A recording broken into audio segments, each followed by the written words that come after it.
हा भेंडीचा प्लॉट आहे.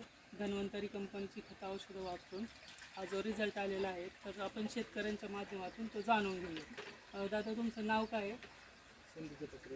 वाहवळ. गाव कुठलं आहे तुमचं? शिंगवे गाव आहे. बरं, आपल्या भेंडी प्लॉटसाठी आपण कुठले कुठले औषधं वापरले होते? धन्वंतरी कंपनीचे खताची गोरीच फॉर्म बॅग वापरली होती आणि पाण्यामधून एक RPS 76 आणि एक सॉईल गार्ड एक बुरशीनाशक आपण पाण्यामधून वापरलं होतं. तर ही खत औषधं वापरल्यानंतर तुम्हाला काय रिझल्ट आला भेंडी पिकासाठी? बरं, तर भेंडीची फुलसंख्या वाढली आहे, काळुकी चांगली होती प्लॉटला, त्याच्यानंतर उंची वाढली भेंडीची आणि फुलसंख्या वाढलेली आहे. तर ही जी खतं औषधं आहेत वापरल्यानंतर तुम्ही समाधानी आहात का?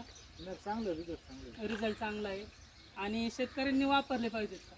कंपल्सरी वापरलं. मला भेंडीला पण आणि भुईमुगाला पण त्याचा रिझल्ट आला. आणि नक्कीच ही केमिकल फ्री औषधं आहेत, याच्यामध्ये कुठलेही केमिकल कंटेंट नाही आहे. तर याच्यापासून साईड इफेक्ट नक्कीच शेतकऱ्याला नाही आहे किंवा दुसऱ्या ज्या गोष्टी आहेत. विषमुक्त शेती विषमुक्त अन्न ह्या अभियानाच्या अंतर्गत आपण ही धन्वंतरी कंपनीची काम करते. तर शेतकऱ्यांनी नक्कीच वापरलं पाहिजे. नाही वापरलं पाहिजे. केमिकल विरहित असल्यावर वापरलं पाहिजे. ओके, धन्यवाद.